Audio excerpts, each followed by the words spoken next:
policy needs to be focused on making the cost of living more affordable and the American dream more attainable for American working families. And if you don't get that right, you cannot be successful as a country. And we cannot allow no longer the failed ruling class in this nation to dictate our nation's policies. We have to defeat those individuals and institutions that have caused our economic malaise. We cannot have policy that kowtows to the largest corporations in Wall Street at the expense of small businesses and average Americans. There's a difference between a free market economy, which we want, and corporatism, in which the rules are jiggered to be able to help incumbent companies. We also have to stop selling out this country's future to China. It is hurting our middle class, and it is hurting our national security. We see, for millions of Americans, the American dream slipping away. Costs of life's essentials have gone through the roof. Things like buying a home, purchasing a car, starting a family, things that used to be the hallmark of the American dream are now cost prohibitive for so many people throughout our country. Even getting groceries on a weekly basis has become a major challenge. Think about this. Today, the bottom half of households have less wealth than they did in 1989. Meanwhile, the top 10% have added $29 trillion in wealth. COVID lockdowns accelerated that trend. It crippled the market share of small businesses and benefited the largest corporations. It diminished the purchasing power of our middle class, and it upended our workforce such that millions of people left the workforce and still to this day have not returned. We now have 6 million or more prime-age men who are neither working nor looking for work at all. In 1953, the labor participation rate amongst that cohort was 98%. Today, it's 89%. And of course, we've seen mass illegal immigration undercut American jobs and wages, the rule of law, and our very social fabric. Meanwhile, Washington politicians have spent hundreds of billions of dollars on a broken university system which has churned out students deep in debt and in positions where it's almost impossible for them to be successful and to start families. Deaths due to opioids, alcoholism, and suicide have surged in this country, and depression and anxiety have risen even more due to recent lockdown COVID policies. Over the past decade, life expectancy in the United States has declined, and it's been declining for a number of years now. This is not normal. This is not acceptable, and yet entrenched politicians in Washington refuse to change course. Why would they?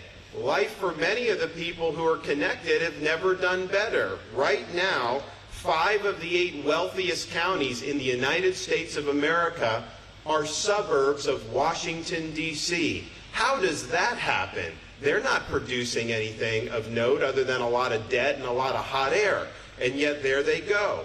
Multinational corporations, particularly big tech companies, they've seen a massive surge in wealth while selling our assets and outsourcing our industrial base to China. Since 2020, a handful of tech companies have increased their market capitalization by over $6 trillion. That's actually more than our entire nominal GDP has increased over that period of time. That is not a broad-based, durable economy. So the elites in this country have failed. Time and again, they've imposed policies that have proven short-sighted and have proven counterproductive. And just look back a quarter of a century ago with what we were told would happen with China. They said if you granted China special trading status and put them in the World Trade Organization, that China would become more democratic, that it would guard against forced transfers of technology, that you wouldn't have a mass relocation of American manufacturing to China, and that we would be safeguarded against surges of Chinese imports. What actually happened over these past 25 years? China has become more authoritarian, more powerful, and more ambitious. We've seen our relationship marred by the theft of our intellectual property, trade dumping, currency manipulation, and espionage. Our industrial base here in the United States has hollowed out. We've developed a dangerous dependence on Chinese supply chains, and our companies have been exposed to a hostile security apparatus. The elites sold us a bill of goods when it came to China. They were wrong, and we need to get it right. You also look at what happened in the aftermath of the Wall Street bailout in 2008 during the great financial crisis. Those policies have proven very costly to average Americans. When you have boom and bust cycles with monetary policies, the average person is the one that ends up holding the bag for that. Things like quantitative easing that became a mainstay of our monetary policy, it definitely made wealthy people richer, but it neglected the middle class, and they've not been able to get ahead. Meanwhile, large corporations have secured massive carve-outs and bailouts. This has become a form of venture socialism in which gains are privatized at the top, whereas the losses are borne by you, the hardworking American taxpayer. And of course, when these companies mismanage themselves, the leadership is able to avoid accountability for that mismanagement. So the idea of too big to fail for big institutions has led to too difficult to succeed for America's middle class.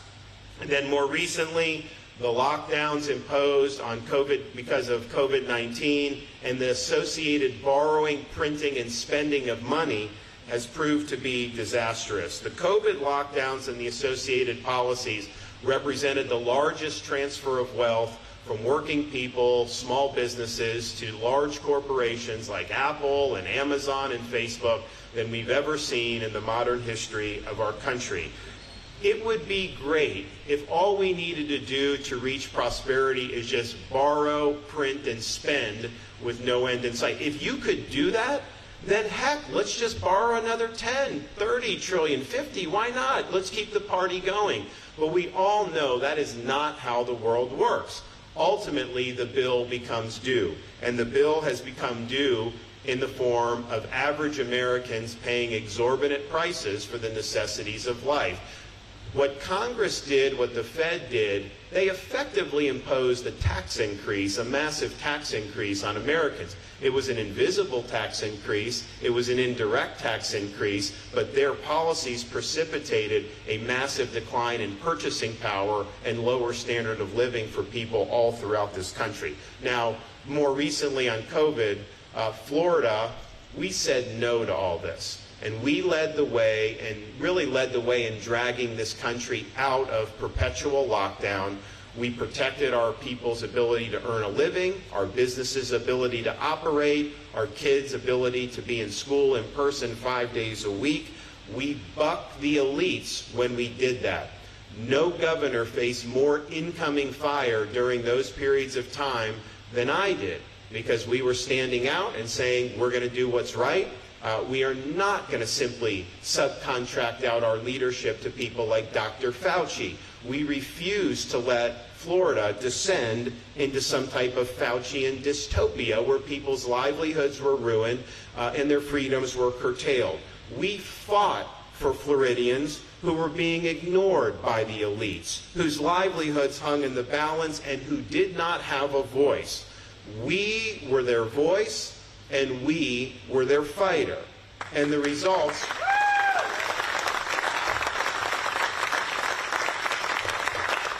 And the results are that Florida continues to lead the way. Our economy is ranked #1 amongst all 50 states by CNBC. We're ranked #1 in new business formations, #1 in economic growth amongst large states, and our economy has grown way more than the nation's as a whole. Since I've been governor, we've actually paid down 25% of our state's total debt, and we've run budget surpluses every year.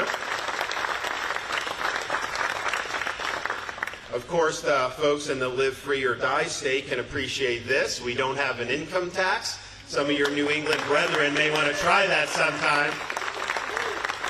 We've been able to attract more wealth and investment into the state of Florida since I've been governor than has ever gone to a single state in the United States in our country's history over a single period of time. We're ranked #1 in education by U.S. News and World Report. We've led the nation in net in-migration every year since I've been governor, and our crime rate is at a 50-year low. So leadership matters. We showed how to get it done. We beat the elites. We showed the way forward to restore freedom and opportunity for people all throughout this country. And I will fight as president for the American people, just like we fought for the people of Florida. Now, revitalizing economic freedom and opportunity will require building an economy where the concerns of average citizens are elevated over those deemed too big to fail. We are today declaring our economic independence from the failed elites and policies that have harmed this nation's middle class.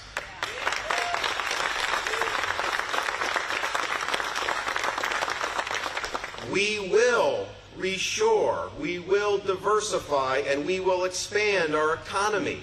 We will reward hard work and ingenuity. We will usher in a new era of growth, prosperity, and civic pride. We are a nation with an economy, not the other way around. We are citizens of a republic. We are not cogs in a global economic empire.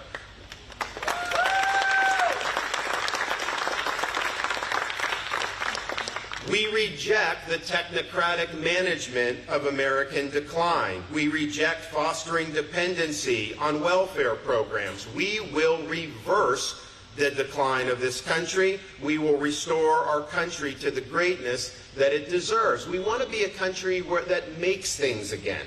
We want to be a country where where you can raise a family on one sole income. We want to be a family where we're both inspiring but also demanding loyalty from our elites. We want to be a country where young people feel they can develop skills and values to be able to build productive and fulfilling lives. So we will declare our economic independence from the failed elites that have orchestrated American decline, from the reckless federal spending that has inflated prices and plunged this nation to the brink of bankruptcy. We will declare our economic independence from the Chinese Communist Party. We will declare our economic independence from the central planners who seek to advance their political agenda at the expense of the well-being of average Americans. We will seek economic independence from destructive policies like the Green New Deal that seek to kneecap our domestic energy production. We will seek independence from a class of progressive corporations looking out for every interest under the sun except the interests of the American people. The goal of our Declaration of Independence is simple. We, the American people, win. They lose.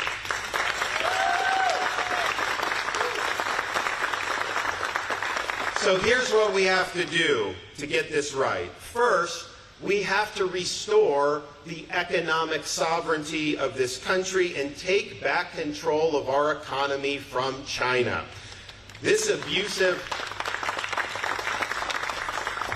The abusive relationship, the asymmetric relationship between our two countries must come to an end. No more massive trade deficits, no more importing of goods with stolen intellectual property, no more preferential trade status. We need to incentivize the repatriation of American capital and investment here in the United States so we can recapture our supply chains and build a strong, durable industrial base. And in Florida, we've actually taken action against the CCP. We have banned the purchase of land in Florida by members of the Chinese Communist Party or its affiliates.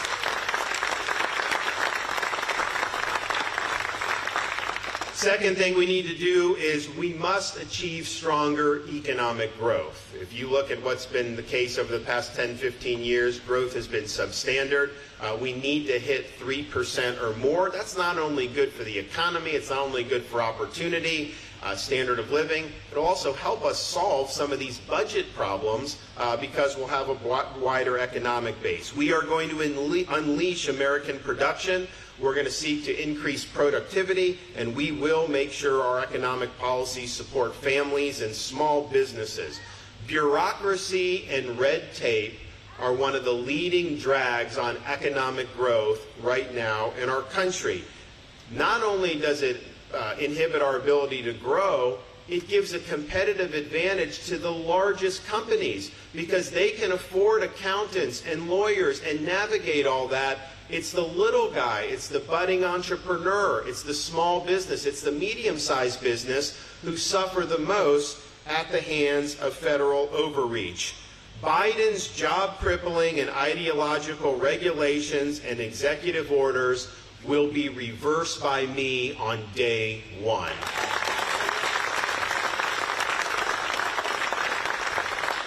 And we've shown how to do this in Florida. Not only has our economy in Florida grown much faster than the national average, our government footprint in Florida is the smallest per capita in the country in terms of our state workers. Most of what's going on in D.C. is totally non-essential, and we need a major reduction in the bureaucracy that is impacting the American people.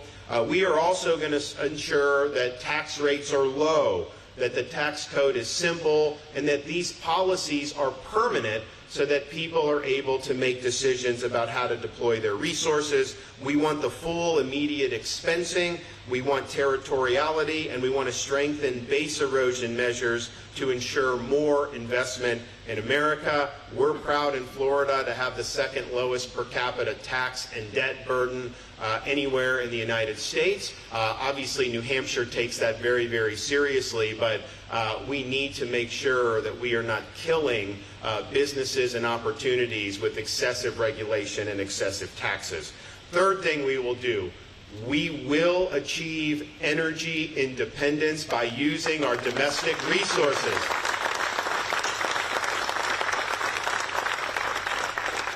The United States has the best oil and gas resources in the world. We have an incredible opportunity to leverage this competitive advantage for the good of our economy, for the good of the average citizen, because this will help drive down inflation and make things more affordable. It'll be good for our industrial base, but it will be good for our national security. We do not want to rely on hostile countries to meet this country's energy needs. We can do it ourselves, and we are going to reverse the policies of Biden that's trying to force Americans to buy electric vehicles. That's your choice if you want to do it, but I can tell you most of the stuff that goes into those electric vehicles is made in China. Why would you want to knowingly make this country more dependent on what goes on in China? So we will make sure that we ditch those regs and we will save the American automobile in this country.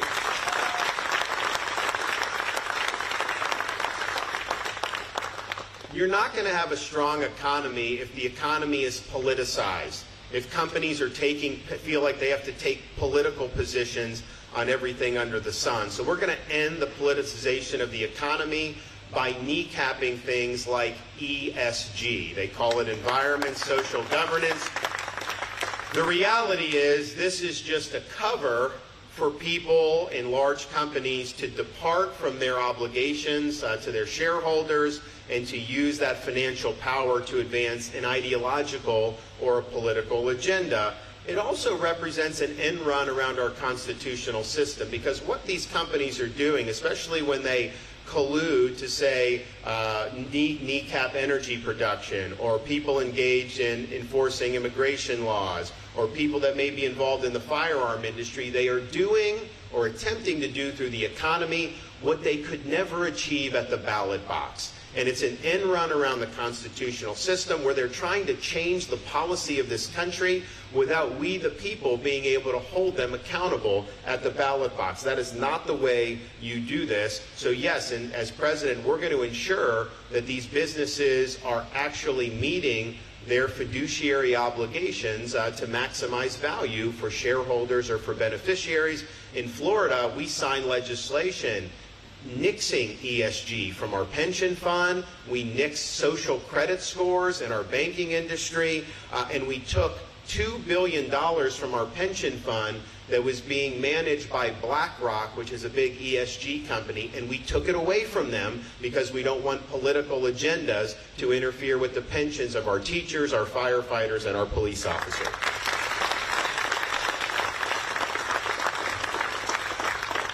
Fifth thing we will do is we will restore merit and the individual as the central criteria for economic advancement. The U.S. Supreme Court recently issued a ruling on using race to determine who gets into college and who doesn't. That decision to nix that was correct. We got to judge people based on the content of their character, not on the color of their skin. That ruling should apply across the board through our economy and these so-called DEI programs that many corporations have embraced. Those are discriminatory programs. If they have you go through a training and say somehow you have white privilege, that is wrong. That is judging somebody based on the color of their skin. And so we need to treat people as individuals, not as members of groups. And sometimes people will say things like DEI. I think it's an ideological agenda, but even if you think some of these programs are well-intentioned, my response to you would be to this. The way to stop discrimination on the basis of race is to stop discriminating on the basis of race. And that's what we're going to do in this country.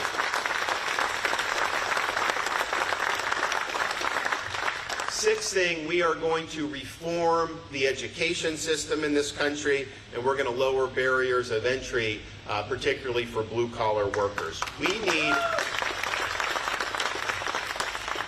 We need our schools from K-12 through university to focus on education, not indoctrination. We need to make sure that the rights of parents to direct the education and upbringing of their children, that those rights are respected and honored like we have in Florida. And we need universal school choice so that parents have the right to send their kid to a school that works for them and works for their family. We've done all of that in Florida. We need to do it nationwide. We also have to champion workforce education and technical training. A degree from a 4-year brick and ivy university is one way you can be successful, but it's not the only way you can be successful, and for many people it's not the best way to be successful. So let's elevate opportunities for our young people to acquire tangible skills that they can then parlay into very successful careers. In Florida, we've doubled the number of apprenticeships that we have. We have workforce education now in our middle schools, and we've taken programs like commercial driver's license, producing truck drivers, where we used to do 600 a year. Now Florida's producing 3,500 a year, and guess what? Those guys can make 6 figures in their first job coming out.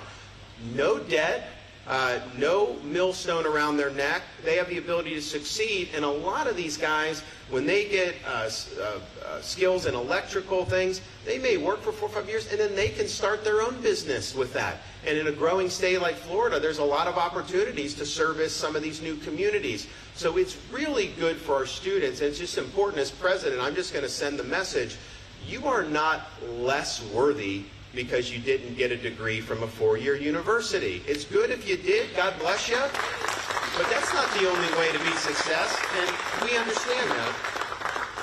It's also going to be good for our economy, because if we are going to do like we want to, become more industrial, to have more manufacturing, yes, you got to have good tax, regulatory, trade, you got to have all those policies in place, but you need to have the skilled workforce that can power the manufacturing of the future. This will help us get that done.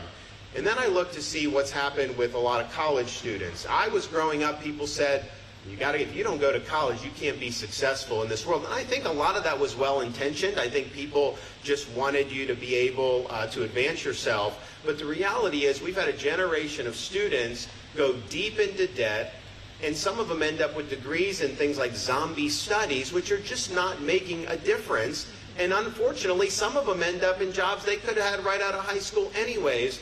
And so we just have to reorient this to, yes, if you go in debt to get an engineering degree from MIT, you're going to be fine. You're going to be good. I'm not going to quibble with that. But a lot of these degrees have not given people a pathway to success, and it's caused them to be deep in debt. So what are you going to do about that? It's wrong to say that a truck driver should have to pay off the debt of somebody who got a degree in gender studies. This is not the taxpayers that should have to do that. At the same time, I have sympathy for some of these students because I think they were sold a bill of goods. I think these universities knew that they could take all this federal loan money, and if you're there for 6 years, hey, that's more money for them, right? And they do it, and they increase their administrative bloat, and they didn't make the instruction any better. And so what do? Well, I think the universities should be responsible for the student debt. You produce somebody that can be successful, they pay off the loans. Great. If you don't, then you're going to be on the hook. That will cause a change in the type of course programs that a lot of these universities are offering. They're not going to afford to be doing ideological studies because they know that's not going to lead to gainful employment. I also think student loans should be dischargeable in bankruptcy. Why they're not and other debts are. And so we need to do things to make it better for our students to be able to have pathways for success. But it starts with holding these universities accountable, and we will absolutely do that as president. Seventh, we need a strong and fair labor market. We have to secure our border.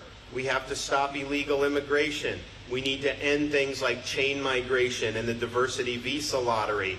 We should not have massive amounts of unskilled migration coming into this country. What we want is immigration that benefits the average American. We don't want to be bringing people in on programs to undercut wages of American citizens. And so that has got to be our touchstone. What is benefiting the American worker and what is benefiting the wages of the average American? Eighth, we need to rein in the Federal Reserve. It is not designed or supposed to be an economic central planner. It is not supposed to be indulging in social justice or social engineering. It's got one job: maintain stable prices. And it has departed from that with what it's done over the last many years.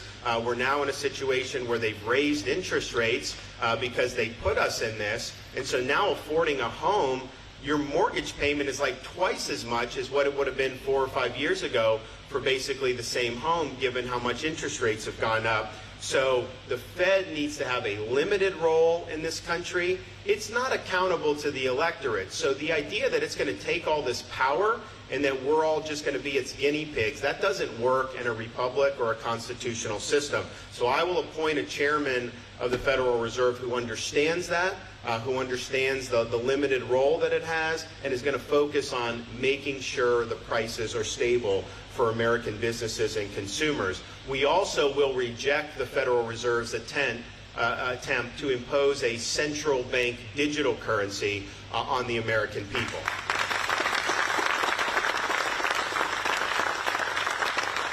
Now, what the Fed has said is, well, we're going to consult with the legislature, we'll consult with the executive, and ideally, we would get authorization from Congress. I think is what they said. No, it's not ideal. You cannot do this unless Congress authorizes it. I don't think Congress would authorize it. I would certainly veto that if I were president. But why do they want this?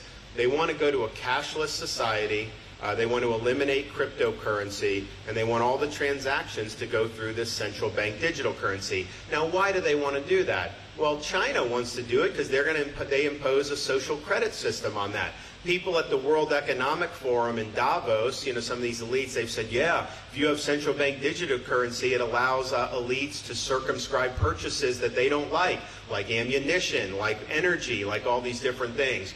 And so sometimes you have things that are proposed by policymakers that are kind of like a wolf's in sheep's clothing, that it may look okay on the surface, but underneath it you can see that it's a threat to liberty. Central bank digital currency is not that. Central bank digital currency is a wolf coming as a wolf. If you think that you can trust unaccountable elites to centrally plan our economy and have oversight over your economic decisions, and that's not going to end up being abused, then I've got some oceanfront property in Arizona I would like to sell you. So we see that this is a threat. In Florida, we've seen them talking about it, so I actually signed legislation where we don't recognize central bank digital currency. Now, Congress could override us on that, but the Fed unilaterally, I don't think they could override us on that, so we've protected Floridians. But as president, on day one, CBDC goes into the trash can. We're not going to allow it. And we are going to let Americans invest in things like Bitcoin and cryptocurrency. No one's forcing you to do it. If you want to do it, you can do it. Biden's war on Bitcoin and cryptocurrency will come to an end when I become president. Number 9, ensure that bad economic actors are held responsible for their decisions. No more socialism for the wealthy and rugged individualism for small businesses and for individuals and for working class people. Part of having a good economy is that, there can be cycles in the economy. People make bad decisions, there's a response, and then they do better next time. When elites get bailed out from their bad decisions, that really distorts how an economy is supposed to work. Of course, the people that are not politically connected get left holding the bag. I mean, if you think like a community bank here in New Hampshire would have been bailed out the way Silicon Valley Bank was, that's very politically connected, I got some more stuff to sell you if you believe that. We know that that's not the case. So we're not going to allow that to happen going forward. And finally, number 10, we need to rein in Congress's spending habits. They are spending us into oblivion. I believe we need structural reforms like a balanced budget amendment to the Constitution and term limits for members of Congress. But I also think as a president, you've got to be willing to lean in and use the veto pen to be able to battle against this excessive spending. And our debt, even 5 or 6 years ago, was like 21 trillion. Now it's 32 trillion. Just in the last month or so, they've added another trillion to our national debt. And it's all because Congress, it's easier for them to put it on the credit card than to actually have to make tough decisions. And so we are going to be a force against that. In Florida, we run big budget surpluses. We've paid down debt. I vetoed billions and billions of dollars of excessive spending since I've been governor to keep everything in line and to keep things going in a good direction. And we really haven't had a president since Ronald Reagan who leaned in against Congress over spending. And so I will be that president that will do that and will stand up for taxpayers and will stand up for the next generation.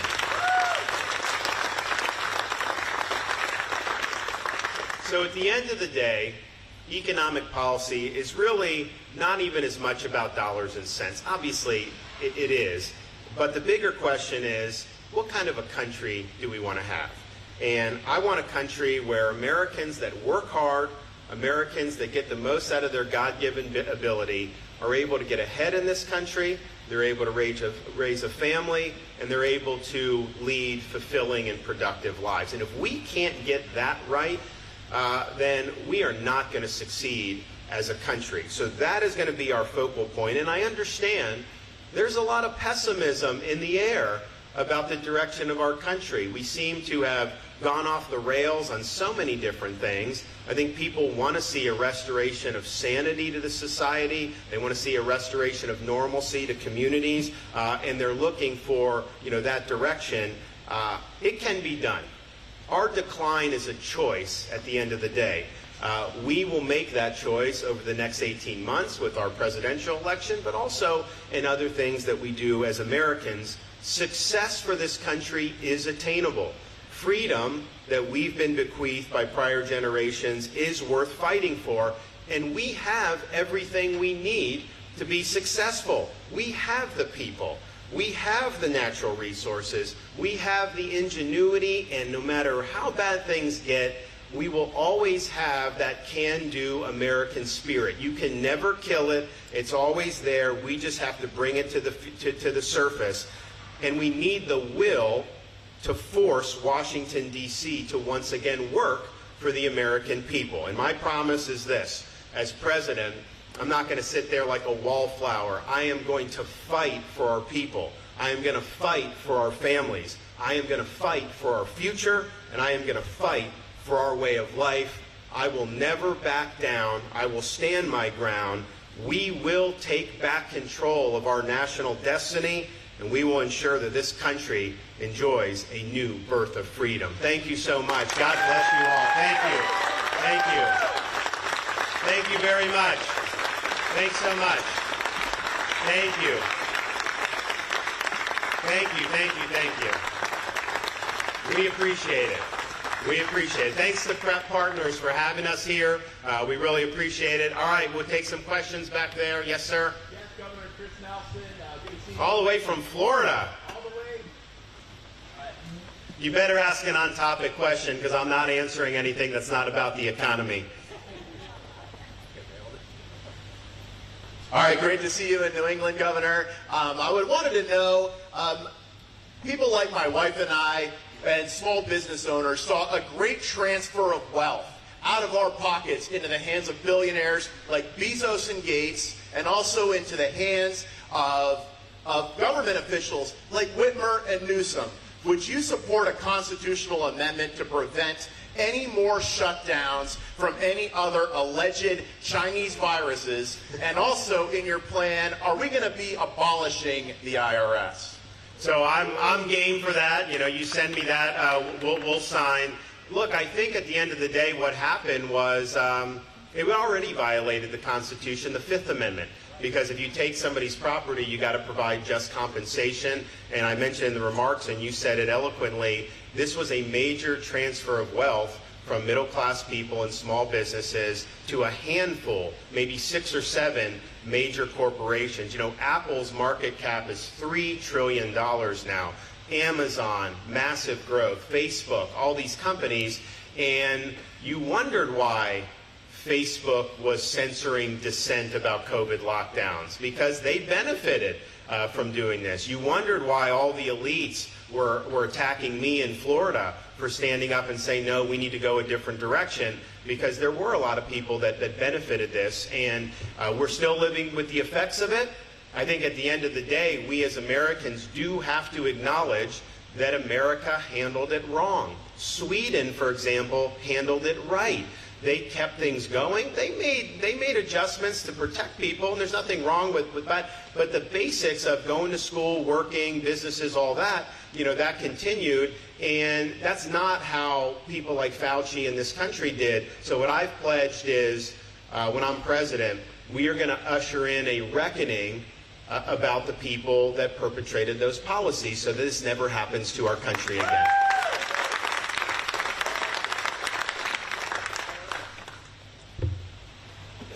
Thank you, Governor. Aaron Navarro, CBS News. On energy, where do you stand now when it comes to bans on fracking and offshore drilling?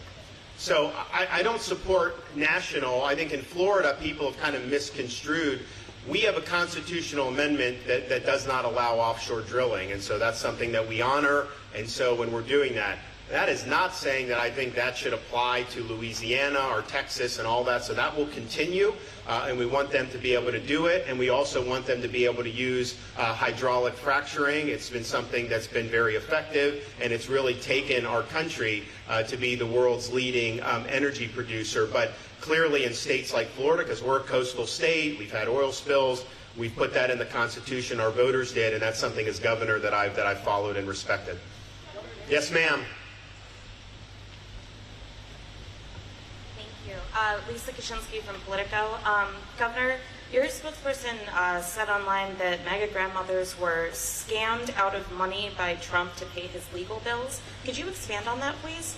I'm not familiar with that, but at the end of the day, you know, we're here to talk about restoring this economy. We're here to talk about uplifting the middle class. To me, if you ask voters, are they more interested in hearing about that or the process stories about politics, I think that they want to hear about the country's future, and so that's what we're going to do. Michael. Michael Graham, New Hampshire Journal. The #1 challenge for the businesses in this building is finding workers. And so 2 questions. One, what can the federal government do to use sticks and carrots to get people back in the workforce? And secondly, New Hampshire Republicans tried to pass a work requirement for Medicaid. You have to look for a job or do something productive. They struggle with the Democrats to get that passed. What should the federal government's stance be on that? So the federal government's stance should be, for able-bodied adults, there should be work requirements for all welfare programs. That works. The incentives need to be get to work. We've tried this in the past, and it has worked.